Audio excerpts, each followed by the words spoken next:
শ্রী অভিষেক বন্দ্যোপাধ্যায়ের নির্দেশে আমি আপনাদের জ্ঞাতার্থে জানাতে চাই, আজ থেকে জেলা পরিষদের সদস্য অঞ্চলের সভাপতি উত্তম সর্দারকে 6 বছরের জন্য দল সাসপেন্ড করলো। শ্রী অভিষেক বন্দ্যোপাধ্যায়ের নির্দেশে আমি আপনাদের জ্ঞাতার্থে জানাতে চাই, আজ থেকে জেলা পরিষদের সদস্য অঞ্চলের সভাপতি উত্তম সর্দারকে 6 বছরের জন্য দল সাসপেন্ড করলো। সন্দেশখালী কাণ্ডে এবার কড়া অবস্থান নিল রাজ্যের শাসক দল তৃণমূল কংগ্রেস। সন্দেশখালী তৃণমূলের অঞ্চল সভাপতি তথা জেলা পরিষদ সদস্য উত্তম সর্দারকে 6 বছরের জন্য সাসপেন্ড করল তৃণমূল। শনিবার 10ই ফেব্রুয়ারি রেড রোডের ধর্ণামঞ্চ থেকে উত্তম সর্দারকে সাসপেন্ড করার কথা ঘোষণা করলেন পার্থ ভৌমিক। পার্থ জানিয়েছেন, দলের সর্বভারতীয় সাধারণ সম্পাদক অভিষেক বন্দ্যোপাধ্যায়ের নির্দেশেই বর্তমানে ফেরার উত্তমকে সাসপেন্ড করার সিদ্ধান্ত নেওয়া হয়েছে। শুনুন আরও একবার কি বলছেন তৃণমূল বিধায়ক পার্থ ভৌমিক। মমতা ব্যানার্জির নির্দেশে আমাদের সর্বভারতীয় সাধারণ সম্পাদক সাংসদ শ্রী অভিষেক বন্দ্যোপাধ্যায় তিনি বললেন এটা দলগতভাবে তদন্ত হবে এবং 4 জনের একটা কমিটি তিনি করে দেন, যে কমিটিতে 3 জন মন্ত্রী আছে, শ্রী সুজিত ঘোষ, শ্রী ব্রাত্য ঘোষ, শ্রী রথীন ঘোষ এবং জেলা পরিষদের সভাধিপতি বিধায়ক নারায়ণ গোস্বামী। তাদের বলা হয় আপনারা মানুষের সাথে কথা বলে, এলাকার কথা বলে আপনাদের রিপোর্ট জমা দিন।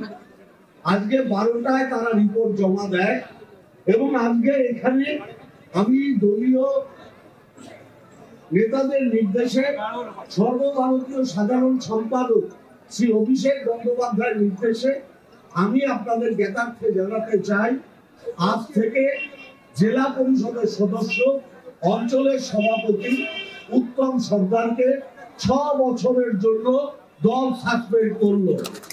কারণ আমরা মানুষকে গুরুত্ব দিই, মানুষের অভিযোগকে গুরুত্ব দিই।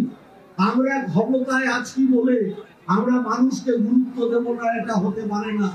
মমতা ব্যানার্জি বারংবার বলেছে আমার শক্তি হচ্ছে মা মাটি মানুষ। অতএব মা মাটি মানুষ থেকে যে অভিযোগ এসছে এবং সেই অভিযোগের কিছু রিপোর্ট আমাদের দলীয় নেতারা দলের কাছে জমা দিয়েছে, তার পরিপ্রেক্ষিতে জেলা পরিষদের সদস্য অঞ্চলের সভাপতি উত্তম সরকারকে 6 বছরের জন্য দল সাসপেন্ড করল। এটাই মমতা ব্যানার্জির তৃণমূল কংগ্রেস এবং এরকম ভাবেই তৃণমূল কংগ্রেস পরিচালিত হয়। আমি আপনাদের দায়িত্ব নিয়ে কথা বলতে চাই, তৃণমূল কংগ্রেস জিরো টলারেন্সে বিশ্বাস করে। কেউ যদি কোনো অনৈতিক কাজ করে সেটা তিনি ব্যক্তিগতভাবে করেন, দল তাকে সাপোর্ট দেয় না। দল কখনো কোনো নিউসেন্স ভ্যালুর পাশে নেই, দল কখনো কোনো নিউসেন্স ভ্যালুর পাশে থাকবে না। মমতা ব্যানার্জির নেতৃত্বে, সাংসদ অভিষেক বন্দ্যোপাধ্যায়ের সভাপতিত্বে তৃণমূল কংগ্রেসের অগ্রগতি কেউ ঠেকাতে পারবে না, তার কারণ মানুষ মমতা ব্যানার্জির সাথে আছে। সূত্রের খবর, শুক্রবার গভীর রাতে অভিষেকের কেমাক স্ট্রিটের অফিসে সুজিত বসু, নারায়ণ গোস্বামী, রথীন ঘোষ সহ ওই জেলার কয়েকজন গুরুত্বপূর্ণ নেতাকে ডেকে পাঠানো হয়েছিল। সেখানে হাজির ছিলেন পার্থ। সেখানেই নাকি উত্তমকে সাসপেন্ড করার নির্দেশ দেন অভিষেক। তারপরই শনিবার পার্থ সাধারণ সম্পাদকের নির্দেশের কথা ঘোষণা করেন। প্রসঙ্গত, গত 5ই জানুয়ারি রেশন দুর্নীতি মামলায় অভিযুক্ত শেখ শাহজাহানের বাড়িতে ইডির তল্লাশি অভিযান থেকেই ঘটনার সূত্রপাত। এরপর শেখ শাহজাহানের টিকি না পেলেও সন্দেশখালী বারবার অশান্ত হয়েছে। শেখ শাহজাহান ঘনিষ্ঠ উত্তম সর্দার এবং শিবু হাজরাদের অনুগামীদের জুলুমবাজির প্রতিবাদে পথে নামেন এলাকার মানুষ। গত কয়েকদিন ধরেই সন্দেশখালী একেবারে অগ্নিগর্ভ। সন্দেশখালীর পাশাপাশি জেলিয়াখালীতেও জেলা পরিষদের সদস্য শিবপ্রসাদ হাজরা এবং এলাকার বাসিন্দা উত্তম সর্দারের পোলট্রি ফার্মে আগুন লাগানো হয়। শুক্রবারের পর শনিবারও গোটা সন্দেশখালী এলাকা থমথমে। নতুন করে উত্তেজনা সন্দেশখালীর শীতলীয় এলাকায়। গতরাতে ওই এলাকায় বিজেপির পতাকা লাগানোকে কেন্দ্র করে এলাকার তৃণমূল কর্মী সমর্থকেরা বিজেপি কর্মীদের ওপরেও চড়া হয় বলে স্থানীয়দের অভিযোগ। শুরু হয় দুপক্ষের বচসা। পরে তৃণমূলীরা এলাকায় ঢুকে ভাঙচুর চালায় বলে গ্রামবাসীরা অভিযোগ করেছেন। রাতে পুলিশ ঘটনাস্থলে গেলেও গ্রামবাসীদের বাধার মুখে পড়েন তারা। শনিবার ভোর থেকে গ্রামবাসীরা একত্রিত হয়ে তৃণমূলীদের জোর করে দখল করা মেছো ভেড়িতে ভাঙচুর চালিয়েছে বলেই খবর পাওয়া যায়।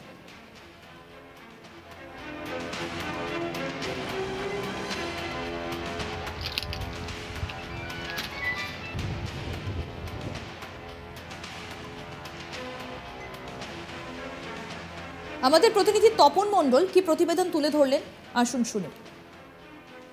গত কয়েকদিন ধরে সন্দেশখালী চত্বর কিন্তু অগ্নিগর্ভ পরিস্থিতি হয়েছে এবং আমরা দেখেছি যে সন্দেশখালীর পাশাপাশি জেলিয়াখালীতেও কিন্তু শিবপ্রসাদ হাজরা, যিনি জেলা পরিষদ সদস্য, এবং পাশাপাশি উত্তম সর্দার, যিনি সন্দেশখালীর এলাকার বাসিন্দা, এবং তার মেছো ঘেরি ও পোলট্রিতে আগুন লাগানো হয়েছে। এবং গতকাল থেকে যে অগ্নিগর্ভ পরিস্থিতি ছিল, আজ সকাল থেকে সেই পরিস্থিতি কিছুটা হলেও থমথমে, তবে চাপা উত্তেজনা রয়েছে।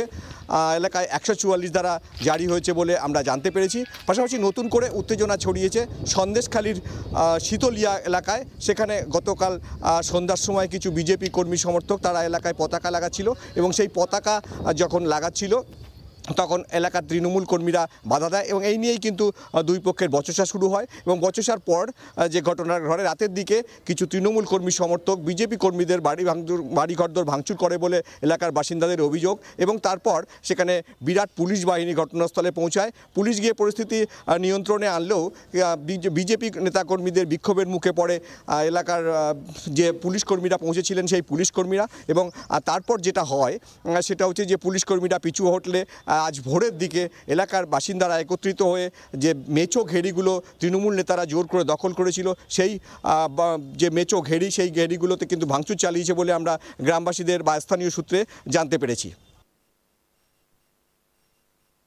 এখনো পর্যন্ত উত্তপ্ত হয়ে রয়েছে সন্দেশখালী এবং খুলনার অঞ্চলের প্রধান সত্যজিৎ সান্যাল এবং সাফিকুল গাজী। দুষ্কৃতীদের নির্দেশেই ঘটনা ঘটে। খবর পেয়ে ঘটনাস্থলে আসে সন্দেশখালী থানার পুলিশ। জনতা তাদের আটকে রেখে বিক্ষোভ দেখায়। সূত্র মারফত জানা যায় কিছু পুলিশকে আটকে রাখা হয় এবং তার মধ্যে হিঙ্গলগঞ্জ থানার ওসিও ছিলেন। জনতাদের দাবি অবিলম্বে গ্রেফতার করতে হবে প্রধান সত্যজিৎ সান্যালকে এবং সাফিকুল গাজীকে, না হলে তারা বৃহত্তর আন্দোলনের পথেই নামবেন। 144 ধারা জারির পরে শনিবার থমথমেই রয়েছে সন্দেশখালী। রুটমার্চ শুরু হয়েছে। পুলিশের উচ্চপদস্থ আধিকারিকরাও শুক্রবার রাতের মধ্যেই সন্দেশখালী পৌঁছে যান। সন্দেশখালীর ঘটনায় বৃহস্পতিবার 5 জনকে গ্রেফতার করে পুলিশ। শুক্রবার DG SBRC Siddhinath Gupta, IG administration SR Jhajharia, DIG Barasat Sumit Kumar, SP Basirhat সহ বিভিন্ন জেলা থেকে পুলিশ আধিকারিকরা সন্দেশখালী যান। আসুন শোনাই ডিআইজি বারাসত সুমিত কুমার কি বলছেন। রাজ্য সরকার এই যে গন্ডগোলে যে দুষ্কৃতীরা করছে তার জন্য অনেক সখ্ত স্টেপ নেওয়া হয়েছে, অনেক ফোর্স রাখা হয়েছে, অনেক সিনিয়র অফিসার এসছে। কালকে 8 জনকে অ্যারেস্ট করা হয়েছে। এটা কোন ঘটনা? আমরা কোনো আর গন্ডগোল করতে দেবো না। মাধ্যমিক পরীক্ষার্থীদেরকে যেহেতু সাহায্য লাগবে আমরা করব। পুরো এলাকায় 144 করা হয়েছে। এখন যদি কোনো ঝামেলা করে তো ওকে মানে যত সখ্ত অ্যাকশন নিতে পারবো আমরা নেব। আর আমি মিডিয়া দিয়ে সবাইকে রিকোয়েস্ট করছি সবাই বাড়িতে থাকুন। এই এলাকা 144 করা হয়েছে, ইন্টারনেটও বন্ধ করা হয়েছে। তো কোনো লোক গন্ডগোলে যাবেন না, কোনো ঝামেলা করবেন না, আদারওয়াইজ খুব কপালে কষ্ট আছে। সন্দেশখালীর আরও আপডেট পেতে আজ তাক বাংলার ইউটিউব চ্যানেল সাবস্ক্রাইব করুন। নোটিফিকেশন পেতে বেল বাটন অপশন প্রেস করুন। ভিডিওটা শেয়ার করুন, কমেন্ট করুন, হোয়াটসঅ্যাপে ফলো করুন আজ তাক বাংলা।